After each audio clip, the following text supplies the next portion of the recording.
ಎಲ್ಲ ಆತ್ಮಬಂಧುಗಳಿಗೂ ನಮಸ್ಕಾರ.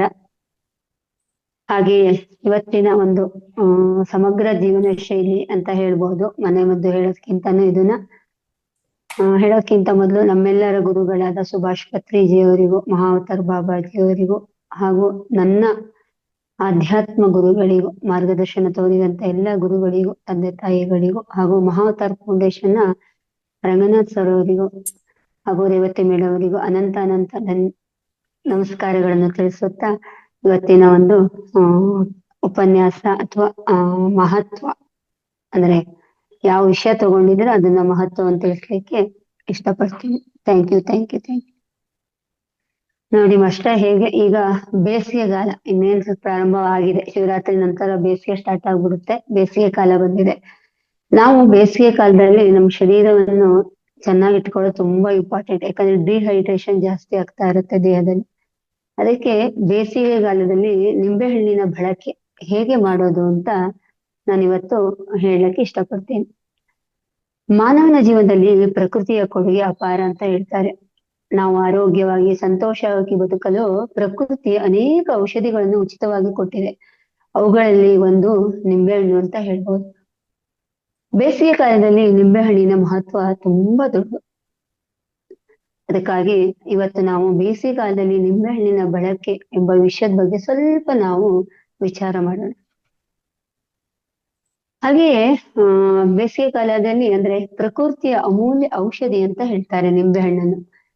ನಿಂಬೆಹಣ್ಣು ಸಣ್ಣದಾದ್ರೂ ಅದ್ರ ಗುಣ ತುಂಬಾ ದೊಡ್ಡದು. ಅದಕ್ಕೆ ಹಿಂದಿನವ್ರು ಹೇಳ್ತಾ ಇದ್ರು, ಹಿಂದಿನ ಕಾಲದಲ್ಲಿ ಒಂದು ನಿಂಬೆಹಣ್ಣು ಒಂದು ಔಷಧಿಯ ಅಂಗಡಿ ಇದ್ದಂತೆ ಅಂತ ಹೇಳ್ತಾ ಇದ್ರು. ಅದಕ್ಕಾಗಿ ಯಾಕೆ ಹೇಳ್ತಾ ಇದ್ರು ಅಂದ್ರೆ, ನಿಂಬೆ ಹಣ್ಣಿನಲ್ಲಿ ಅಷ್ಟೊಂದು ನಮ್ಗೆ ದೇಹಕ್ಕೆ ಬೇಕಾಗುವಂತ ಅಂದ್ರೆ ಹೇಗೆ ಅಂದ್ರೆ ವಿಟಮಿನ್ಸ್ ಕೊಡುವಂತ ಅಂಶಗಳು ತುಂಬಾ ಇದೆ ಅಂತ ಹೇಳ್ತಾರೆ. ಯಾಕಂದ್ರೆ ನಿಂಬೆಹಣ್ಣಿನಲ್ಲಿ ವಿಟಮಿನ್ ಸಿ ಇರ್ಬೋದು, ಖನಿಜಾಂಶ ಇರ್ಬೋದು, ಆಂಟಿ ಆಕ್ಸಿಡೆಂಟ್ ಇರ್ಬೋದು, ಹಾಗೂ ಹೈಡ್ರೇಷನ್ ಮತ್ತೆ ಉತ್ಕರ್ಷಣ ನಿರೋಧಕ ಮತ್ತೆ ರೋಗ ನಿರೋಧಕ ಶಕ್ತಿಯನ್ನು ಹೆಚ್ಚಿಸ್ಲಿಕ್ಕೆ, ಜೀರ್ಣಕ್ರಿಯೆಯನ್ನು ಸುಧಾರಿಸಲು, ಮೂತ್ರದ ಪಿಂಡಿನ ಕಲ್ಲುಗಳನ್ನು ತಡೆಗಟ್ಟಲಿಕ್ಕೆ, ಚರ್ಮದ ಆರೋಗ್ಯವನ್ನು ರಕ್ಷಣೆ ಮಾಡ್ಕೊಡ್ಲಿಕ್ಕೆ ಈ ನಿಂಬೆಹಣ್ಣು ಅತ್ಯಂತ ಉಪಯೋಗ ಅಂತ ಹೇಳ್ತಾರೆ. ಯಾಕೆ ಅಂದ್ರೆ ನಮ್ಮ ದೇಹದಲ್ಲಿ ವಿಟಮಿನ್ಸ್ ಕೊರತೆ ಆದಾಗ, ವಿಟಮಿನ್ ಸಿ ಅಂದ್ರೆ ಅದು ಕೊರತೆ ಆದಾಗ ಸಾಮಾನ್ಯವಾಗಿ ನೋಡಿ ಹಲ್ಲುಗಳು ಅಲುಗಾಡುತ್ತೆ, ಹಲ್ಲುಗಳಿನ ಗಮ್ ಅಂತ ನಾವೇನ್ ಹೇಳ್ತೀವಿ ಅದು ಗಮ್ ವಸುಡಿ ಇರುತ್ತಲ್ಲ ಅದು ಬ್ಲೀಡಿಂಗ್ ಬರಕ್ ಸ್ಟಾರ್ಟ್ ಆಗುತ್ತೆ. ಹಾಗೆ ದೇಹ ದುರ್ಬಲತೆ, ಸುಸ್ತು, ಚರ್ಮದಲ್ಲಿ ಕಪ್ಪು ಕಲೆಗಳು ಬರಕ್ ಸ್ಟಾರ್ಟ್ ಆಗುತ್ತೆ. ಆಮೇಲೆ ಸಂದುಗಳಲ್ಲಿ ನೋವು, ಎಲುಬುಗಳಲ್ಲಿ ನೋವು ಇರುತ್ತೆ. ಆತರ ಲಕ್ಷಣಗಳೆಲ್ಲ ನಮಗೆ ವಿಟಮಿನ್ ಸಿ ಕೊರತೆಯಿಂದ ಆಗೋದು. ಅದಕ್ಕಾಗಿ ನಾವು ವಿಟಮಿನ್ ಸಿ ಅಂದ್ರೆ ಯಾವ್ದ್ರಿಂದ ಸಿಗುತ್ತೆ ಈ ವಿಟಮಿನ್ ಸಿ ಅಂದ್ರೆ ನಿಂಬೆ ಹಣ್ಣಿಂದ, ಆಮೇಲೆ ಕಿತ್ತಳೆ ಹಣ್ಣು, ಮೂಸಂಬಿ, ಆಮೇಲೆ ನೆಲ್ಲಿಕಾಯಿ, ಬೆಟ್ಟದ ನೆಲ್ಲಿ ಅಂತ ಏನು ಅದು, ಮತ್ತು ಹಸಿರು ತರಕಾರಿ ಮತ್ತು ಸೊಪ್ಪಿನಿಂದ ಸಿಗುತ್ತೆ. ಯಾಕೆ ಅದು ಆಗುತ್ತೆ ಅಂದ್ರೆ, ವಿಟಮಿನ್ ಸಿ ದೇಹದಲ್ಲಿ ಕೊಲಾಜನ್ ಅಂದ್ರೆ ಅಥವಾ ಕಾಲೇಜನ್ ಅಂತ ನಾವು ಹೇಳ್ತೇವೆ ನಿರ್ಮಾಣಕ್ಕೆ ಅಗತ್ಯವಾಗುವ ಒಂದು ಅಂದ್ರೆ ಒಂದು ವಿಟಮಿನ್ ಅನ್ನು ಅದು ಒದಗಿಸುತ್ತೆ. ಅದು ಆಗ ನಮ್ಗೆ ಹೇಗೆ ಅಂದ್ರೆ ದೇಹವನ್ನು ಜೋಡಿಸಿ ಹಿಡಿಯೋ ಒಂದು ಬಲವಾದ ಪ್ರೋಟೀನ್ ಅಂತ ಹೇಳ್ತೀವಿ. ಅದು ಕಾಲೇಜನ್ ಅಂದ್ರೆ ನಮ್ಮ ದೇಹನೆಲ್ಲ ಗಟ್ಟಿಗೊಳಿಸ್ಲಿಕ್ಕೆ, ಅಂದ್ರೆ ಎಲುಬುಗಳಿರ್ಬೋದು ಅಥವಾ ಚರ್ಮಗಳಿರ್ಬೋದು, ಅದನ್ನ ಪ್ರತಿಯೊಂದು ನಿರ್ಮಾಣ ಮಾಡ್ಲಿಕ್ಕೆ ಈ ಅಂಶ ಅಂದ್ರೆ ವಿಟಮಿನ್ ಸಿ ಅಂದ್ರೆ ಆ ಕಾಲೇಜನ್ ಅನ್ನೋದು ಬೇಕಾಗುತ್ತೆ. ಆಗ ನಮ್ ದೇಹ ಸುರಕ್ಷಿತವಾಗಿ ಇರುತ್ತೆ ಅಂತ ಹೇಳ್ತಾರೆ. ಅದಕ್ಕೋಸ್ಕರ ನಾವು ಈ ವಿಟಮಿನ್ ಸಿ ಇಂದ ಅಂದ್ರೆ ಸಿಗುವಂತದ್ದು ಈ ನಿಂಬೆಹಣ್ಣು ಇರ್ಬೋದು, ಅದನ್ನೆಲ್ಲ ನಾವು ಜಾಸ್ತಿ ಬಳಕೆ ಮಾಡ್ಕೊಳ್ಬೇಕಾಗುತ್ತೆ. ಅಂದ್ರೆ ಬೇಸಿಗೆ ಕಾಲದಲ್ಲಿ ಇದನ್ನ ಇನ್ನೂ ಜಾಸ್ತಿ ಮಾಡ್ಕೊಳ್ಬೇಕಾಗುತ್ತೆ. ಬೇರೆ ಸಮಯಕ್ಕಿಂತ ನಮ್ಗೆ ಅಂದ್ರೆ ಈ ವಿಟಮಿನ್ ಸಿ ಜಾಸ್ತಿ ಮಾಡ್ಕೊಳ್ಳಿಕ್ಕೆ ಮಾರ್ಚ್ ರಿಂದ ಜೂನ್ ತಿಂಗಳು ಅತ್ಯುತ್ತಮ ಅಂತ ಹೇಳ್ತಾರೆ. ಅಂದ್ರೆ ಅದು ಬೇಸಿಗೆ ಕಾಲ ಅಂತ ನಾವೇನ್ ಹೇಳ್ತೀವಲ್ಲ ಆ ಕಾಲದಲ್ಲಿ ನಿಂಬೆಹಣ್ಣನ್ನ ಜಾಸ್ತಿ ಉಪಯೋಗಿಸ್ಬೇಕು ಅಂತ ಹೇಳ್ತಾರೆ. ಬೇಸಿಗೆಯಲ್ಲಿ ದೇಹಕ್ಕೆ ತಂಪು ನೀಡುವ ಶಕ್ತಿ ಅಂದ್ರೆ ತಂಪು ನೀಡುತ್ತೆ. ಬೇಸಿಗೆ ಬಂದಾಗ ಸೂರ್ಯನ ತಾಪ ಹೆಚ್ಚಾಗ್ತಾ ಇರುತ್ತೆ, ದೇಹದಲ್ಲಿ ಉಷ್ಣತೆ ಹೆಚ್ಚುತ್ತದೆ, ಮತ್ತೆ ದಾಹ ಹೆಚ್ಚಾಗುತ್ತೆ. ಆ ಸಮಯದಲ್ಲಿ ನಾವು ನಿಂಬೆ ನೀರು ಕುಡಿದ್ರೆ ದೇಹಕ್ಕೆ ತಂಪು ಸಿಗುತ್ತದೆ. ಅಂದ್ರೆ ಒಂದ್ ಗ್ಲಾಸ್ ನಿಂಬೆ ಶರಬತ್ ಮಾಡ್ಕೊಂಡು ಕುಡಿದ್ರೆ ತಕ್ಷಣ ದೇಹ ತಾಜಾತನವಾಗುತ್ತೆ. ಅಂದ್ರೆ ಇದು ಕೇವಲ ಪಾನೀಯ ಅಲ್ಲ, ದೇಹಕ್ಕೆ ಜೀವಾಮೃತ ಅಂತ ನಾವ್ ಹೇಳ್ತೀವಿ. ಯಾಕಂದ್ರೆ ಅದರಲ್ಲಿ ಆಂಟಿ ಆಕ್ಸಿಡೆಂಟ್ ಆಗಿ ಕೆಲಸ ಮಾಡೋದ್ರಿಂದ ದೇಹಕ್ಕೆ, ಕೋಶಗಳಿಗೆ ತಕ್ಷಣವೇ ಉಲ್ಲಾಸ ನೀಡುತ್ತೆ, ಶಕ್ತಿ ತುಂಬುತ್ತೆ, ಚೈತನ್ಯ ಬರುತ್ತೆ ಅಂತ ಹೇಳ್ತಾರೆ. ಅದೇ ರೀತಿ ದೇಹದಲ್ಲಿ ನೀರಿನ ಸಮತೋಲನ ಅಂದ್ರೆ ಏನೇನ್ ಉಪಯೋಗ ಆಗುತ್ತೆ, ಹೇಗೆ ನಾವು ಪಡ್ಕೊಳ್ಬಹುದು ಅದರಿಂದ, ನಿಂಬೆಹಣ್ಣು ಯೂಸ್ ಮಾಡೋದ್ರಿಂದ ಅಂತ ನೋಡ್ತಾ ಹೋಗೋಣ. ನಿಂಬೆ ನೀರು ಕುಡಿದ್ರೆ ದೇಹ ತಕ್ಷಣ ಹೈಡ್ರೇಟ್ ಆಗಿ ಫ್ರೆಶ್ ನಿಲ್ಲುತ್ತೆ ಅಂತ ಹೇಳ್ತಾರೆ. ಅಂದ್ರೆ ಬೇಸಿಗೆಯಲ್ಲಿ ಹೆಚ್ಚು ಬೆವರು ಬರುತ್ತೆ. ಬೆವರು ಬಂದಾಗ ದೇಹದ ನೀರು ಕಡಿಮೆ ಆಗ್ತಾ ಹೋಗುತ್ತೆ. ಆ ನಿಂಬೆ ನೀರು ಕುಡಿದ್ಬಿಟ್ರೆ ದೇಹದಲ್ಲಿ ನೀರಿನ ಕೊರತೆ ತಪ್ಪುತ್ತೆ, ದಣಿವು ಕಡಿಮೆಯಾಗುತ್ತದೆ, ತಲೆ ಸುತ್ತು ತಪ್ಪುತ್ತೆ. ಅದಕ್ಕಾಗಿ ನೋಡಿ, ಬಿಸಿಲಿನ ತಾಪದಿಂದ ಹೊರಗಡೆಯಿಂದ ಕೆಲಸ ಮಾಡ್ಕೊಂಡು ಬಂದಿರುವುದು, ಅಥವಾ ಮಕ್ಕಳಿರ್ಬೋದು, ಕಾರ್ಮಿಕರಿರ್ಬೋದು, ವಿದ್ಯಾರ್ಥಿಗಳಿರ್ಬೋದು, ಅವರೆಲ್ಲ ಬಿಸಿಲಿನ ತಾಪದಿಂದ ಮನೆ ಬಂದ ತಕ್ಷಣ ನಾವು ನಿಂಬೆಹಣ್ಣಿನ ಶರ್ಬತ್ ಕುಡಿಸಿದ್ರೆ ಅವರು ಆ ಸುಸ್ತಾಗೋದ್ರಿಂದ ಬೇಗನೆ ಹೊರಗಡೆ ಬರ್ತಾರೆ. ಅವ್ರಿಗೆ ಯಾವ ರೀತಿ ಸುಸ್ತಾಗೋದು, ದೇಹ ದಣಿವಾದಂತಾಗೋದು, ಏನು ಬೇಡ ಅನ್ಸೋದು ಆಗಲ್ಲ. ದೇಹಕ್ಕೆ ಬೇಗ ಆ ಜೀವಕೋಶಗಳಿಗೆ ಶಕ್ತಿ ಕೊಡುತ್ತೆ, ಚೈತನ್ಯ ಬರುತ್ತೆ. ಅದೇ ರೀತಿ ಜೀರ್ಣಕ್ರಿಯೆಗೆ ಉತ್ತಮ. ಇಂದು ಅನೇಕ ಜನರು ಗ್ಯಾಸ್ಟ್ರಿಕ್ ಅಜೀರ್ಣ ಸಮಸ್ಯೆಯಿಂದ ಬರ್ತಾ ಇದ್ದಾರೆ.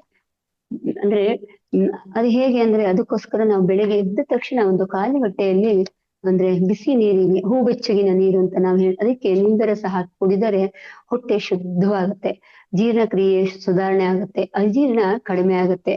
ಯಾಕಂದ್ರೆ ನಿಂಬೆಯಲ್ಲಿ ಸಿಟ್ರಿಕ್ ಆಸಿಡ್ ಇರುವ ಕಾರಣಕ್ಕಾಗಿ ಅಂದ್ರೆ ಆ ಜೀರ್ಣ ಶಕ್ತಿಯನ್ನು ಮಾಡ್ಕೊಳ್ಳೋಕೆ ಅದು ಅನುಕೂಲ ಆಗುತ್ತೆ.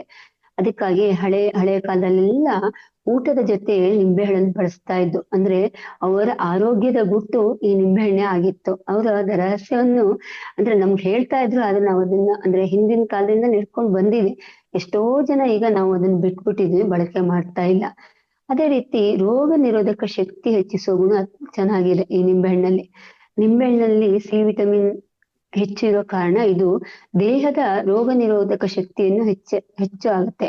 ಅಂದ್ರೆ ನಾವು ಪ್ರತಿದಿನ ಸ್ವಲ್ಪ ನಿಂಬೆ ರಸವನ್ನು ಬಳಸ್ತಾ ಬಂದರೆ, ಅಂದ್ರೆ ನಿಂಬೆಹಣ್ಣಿನ ರಸವನ್ನು ಬಳಸ್ತಾ ಬಂದ್ರೆ ಶೀತ ಕಡಿಮೆ ಆಗುತ್ತೆ, ಕೆಮ್ಮು ಕಡಿಮೆ ಆಗುತ್ತೆ, ಸೋಂಕುಗಳನ್ನು ಕಡಿಮೆ ಮಾಡುತ್ತೆ. ಅಂದ್ರೆ ಅನಾರೋಗ್ಯದಿಂದ ರಕ್ಷಿಸಲು ಪ್ರತಿರಕ್ಷಣಾ ವ್ಯವಸ್ಥೆಯನ್ನು ಬಲಪಡಿಸ್ಕೊಳ್ಳಿ.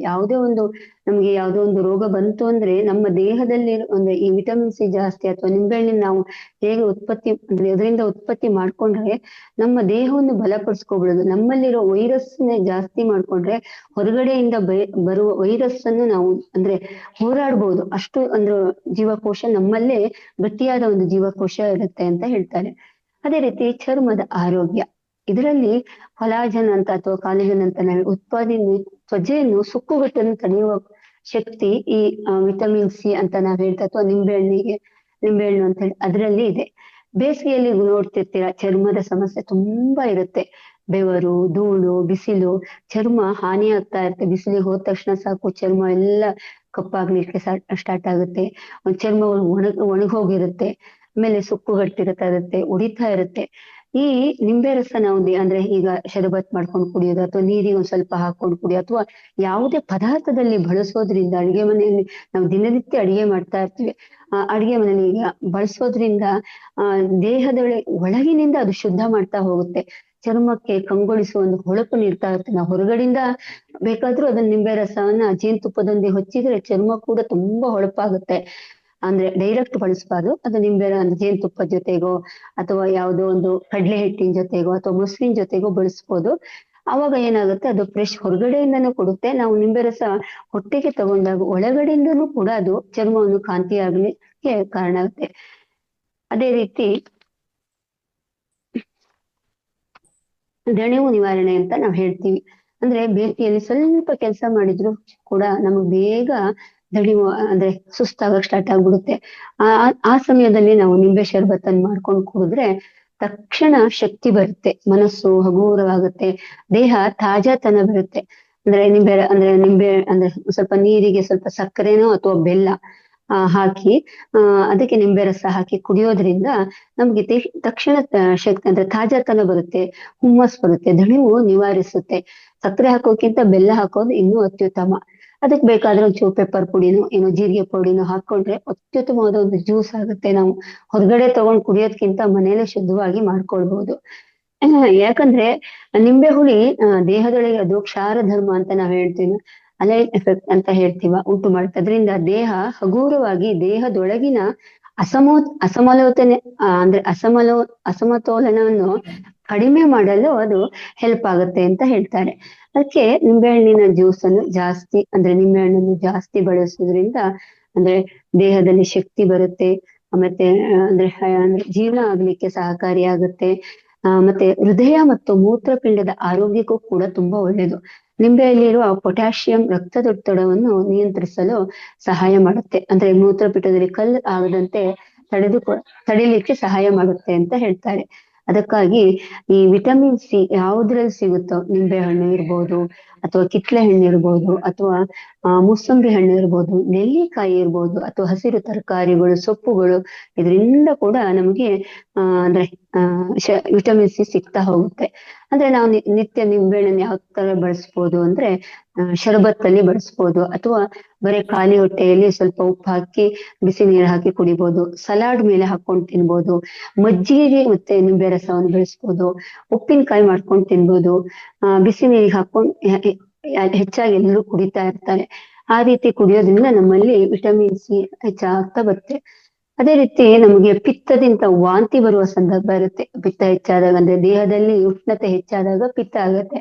ಆಗ ನಮಗೆ ತಲೆನೋವು ಬರುತ್ತೆ. ತಲೆನೋವು ಬಂದಾಗ ವಾಂತಿ ಬರುವ ಸೆನ್ಸೇಷನ್, ವಾಂತಿ ಬರೋದೇ ಇಲ್ಲ.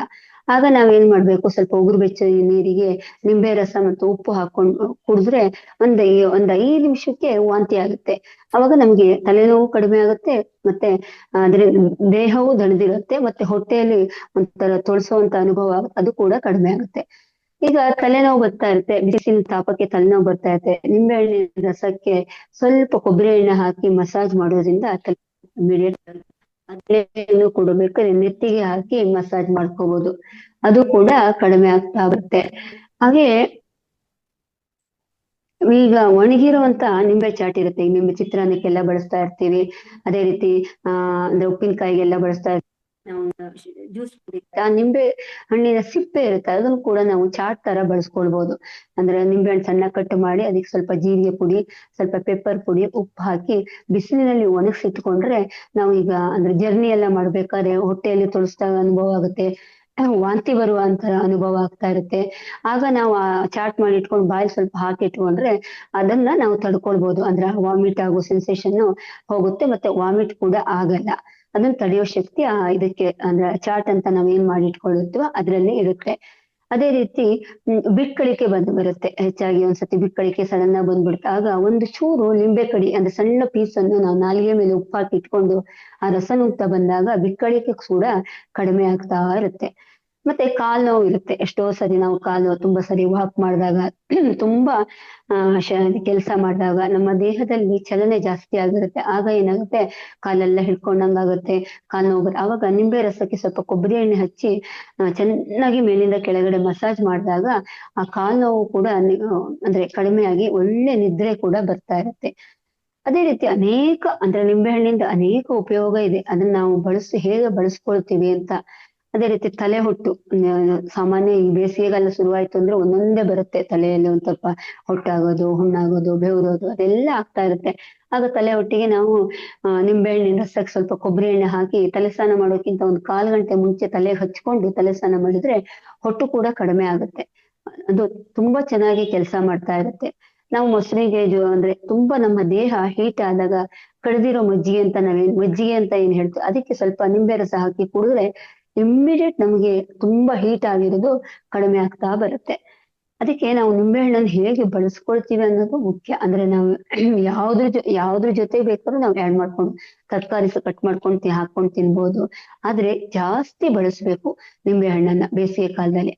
ಆದ್ರೆ ಇದನ್ನ ಅತಿಯಾಗಿ ಬಳಸ್ಬಾರ್ದು. ಅಂದ್ರೆ ತುಂಬಾ ಇದೆ ಅಂತ ಹೇಳಿ ಚೆನ್ನಾಗಿ ತಿಂದು ಅಂದ್ರೆ ಪಿತ್ತ ಜಾಸ್ತಿ ಆಗಿ ಅಂದ್ರೆ ಅಜೀರ್ಣ ಆಗಿ ಹೊಟ್ಟೆ ಅಂದ್ರೆ ನಮಗೆ ಲೂಸ್ ಮೋಷನ್ಸ್ ಆಗೋದು, ಗ್ಯಾಸ್ಟ್ರಿಕ್ ಜಾಸ್ತಿ ಆಗೋದು ಆಗ್ತಾ ಇರುತ್ತೆ.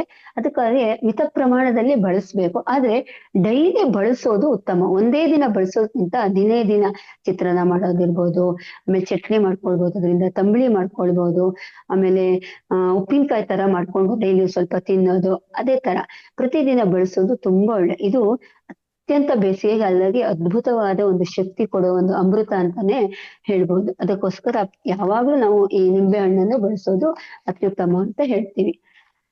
ಅದಕ್ಕೋಸ್ಕರ ಈ ನಿಂಬೆ ಹಣ್ಣಿನ ಬಳಕೆ ನಾವು ಚಿಕ್ಕದು ಅಂತ ನಾವು ಭಾವಿಸಬಾರ್ದು. ಇದಪ್ಪ ಏನ್ ನೋಡೋಕ್ ತುಂಬಾ ಚಿಕ್ಕದಾಗಿದೆ, ಈ ನಿಂಬೆಹಣ್ಣಲ್ಲಿ ಏನಿದೆ ಅಷ್ಟು ಅಂತ ಅನ್ಕೋಬೇಡಿ. ನಿಂಬೆಹಣ್ಣಿಂದ ಅಂದ್ರೆ ಅತ್ಯುತ್ತಮವಾದ ಒಂದು ಗುಣ ಇದೆ. ಅಂದ್ರೆ ನಮ್ಮ ದೇಹಕ್ಕೆ ಬೇಕಾಗುವಂತ ಆರೋಗ್ಯವನ್ನು ಕೊಡ್ಲಿಕ್ಕೆ ಈ ನಿಂಬೆಹಣ್ಣು ತುಂಬಾ ಕೆಲಸ ಮಾಡುತ್ತೆ.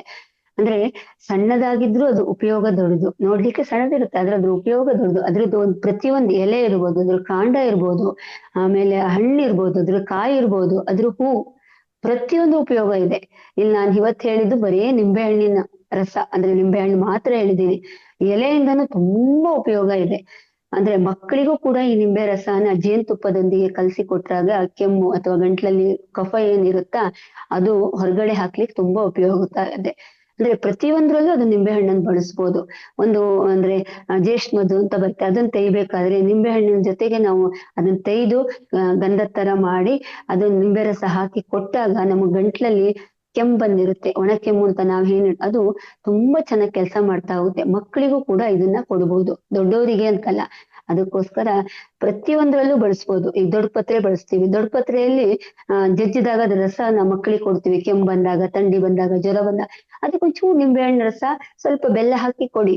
ಅದು ಕೂಡ ಮಕ್ಕಳಿಗೂ ಕೂಡ ಅವರ ಬೆಳವಣಿಗೆಗೆ, ಎಲುಬುಗಳ ಬೆಳವಣಿಗೆಗೆ ತುಂಬಾ ಉಪಯೋಗ ಆಗುತ್ತೆ. ಅದಕ್ಕೋಸ್ಕರ ನಿಂಬೆ ಹಣ್ಣನ್ನು ನಾವು ಬಳಸೋದು ತುಂಬಾ ಉತ್ತಮ. ಬೇಸಿಗೆ ಕಾಲದಲ್ಲಿ ನಾವು ನಿಂಬೆ ಹಣ್ಣನ್ನು ದೇವರ ಕೊಡುಗೆ ಅಂತಾನೆ ನಾವು ಹೇಳ್ಬೋದು. ಯಾಕಂದ್ರೆ ಪ್ರತಿ ಮನೆಯಲ್ಲೂ ಪ್ರತಿ ದಿನವೂ ನಿಂಬೆ ಬಳಕೆ ಇದ್ರೆ ಆರೋಗ್ಯವು ಕೂಡ ನಮ್ ಜೊತೆ ಇರುತ್ತೆ ಅಂತ ಹೇಳ್ತೀವಿ. ಅದಕ್ಕೋಸ್ಕರ ಮಾಸ್ಟರ್ಸ್ ಎಲ್ಲರೂ ಅತಿಯಾಗಿ ಬಳಸಬೇಡಿ. ಯಾವುದೇ ಒಂದು ಪದಾರ್ಥ ನಾವು ಅತಿಯಾಗಿ ಬಳಸೋದ್ರ ವಿಷ ಅಂತಾನೆ ಹೇಳ್ತೀವಿ. ಅಂದ್ರೆ ಎಷ್ಟು ಬೇಕೋ ನಮ್ಮ ದೇಹಕ್ಕೆ ಅಥವಾ ನಮ್ಮ ಒಂದು ದೇಹದ ಸ್ಥಿತಿಯನ್ನು ನೋಡ್ಕೊಂಡು ನಾವು ಬಳಸ್ಕೊಳ್ಳೋದು ತುಂಬಾ ಅತ್ಯುತ್ತಮ ಅಂತ ಹೇಳೋದು. ಈಗ ಅಂದ್ರೆ ಈಗ ಡಾಕ್ಟರ್ ಹತ್ರ ಹೋಗ್ಬೇಕು, ನಮ್ಗೆ ಆಗ್ಲಿಲ್ಲ ಅಂತ ಇದ್ದಾಗ ಹೋಗ್ಬೋದು. ಮನೆಯಲ್ಲಿ ಸಿಗುವ ಈ ಅಂದ್ರೆ ಸಣ್ಣದಾಗಿ ಸಿಗುವಂತ ಒಂದು ನಿಂಬೆಹಣ್ಣಿನ ಉಪಯೋಗ ನಾವು ಮನೆಯಲ್ಲೇ ಸಣ್ಣ ಸಣ್ಣ ಕಾಯಿಲೆಗೆ ಬಳಸ್ಕೊಂಡ್ರೆ ನಮ್ಮ ಆರೋಗ್ಯವೂ ಚೆನ್ನಾಗಿರುತ್ತೆ. ನಾವು ಇನ್ನೊಂದೆರಡು ವರ್ಷ ಜಾಸ್ತಿ ಜೀವನ ಮಾಡ್ಬೋದು. ಈ ಸಂತೋಷದಾಯಕವಾದ ಜೀವನವನ್ನು, ಆನಂದವಾದ ಜೀವನವನ್ನು ಬಳಸ್ಕೋ. ಯಾಕಂದ್ರೆ ನಮ್ ಜೊತೆ ಧ್ಯಾನ ಇರುತ್ತೆ, ಯೋಗ ಇರುತ್ತೆ, ಪ್ರಾಣಾಯಾಮ ಇರುತ್ತೆ. ಅದ್ರ ಜೊತೆಗೆ ನಾವೀಗ ಜೀವನ ಶೈಲಿಯನ್ನು ಬದಲು ಮಾಡ್ಕೊಂಡು ಮನೆಮದ್ದುಗಳನ್ನು ಅಥವಾ ಆಯುರ್ವೇದಿಕ್ ಪದ್ಧತಿಯನ್ನು ಬಳಸ್ಕೊಂಡ್ರೆ ನಮ್ಮ ಜೀವನ ಇನ್ನೂ ಅತ್ಯುತ್ತಮವಾಗಿ ಸುಂದರವಾಗಿ ಇಟ್ಕೊಳ್ಬಹುದು. ಇನ್ನು ಒಂದೆರಡು ವರ್ಷ ಕಾಲ ನಾವು ಅಂದ್ರೆ ನೆಮ್ಮದಿಯಿಂದ ಜೀವನ ಮಾಡ್ಬೋದು ಅಂತ ಹೇಳಲಿಕ್ಕೆ ಇಷ್ಟ ಮಾಡ್ತೀನಿ. Thank you so much master. ಇನ್ನು ತುಂಬಾ ಇದೆ ನಿಂಬೆಹಣ್ಣಲ್ಲಿ ಬಳಕೆ ಮಾಡೋದು. ಇದು ಇಷ್ಟು ಸಾಕು ನಮ್ಗೆ ಬೇಸಿಗೆಗಾಲದಲ್ಲಿ ಬಳಸ್ಕೊಳ್ಳಿಕ್ಕೆ ಅಂತ ನಾನು ಹೇಳ್ತೀನಿ. ಇಷ್ಟನ್ನು ನಿಯಮಿತವಾಗಿ ನೀವು ಮಾಡ್ಕೊಂಡ್ರೆ ನಿಮ್ಗೆ ಆರೋಗ್ಯನೂ ಚೆನ್ನಾಗಿರುತ್ತೆ.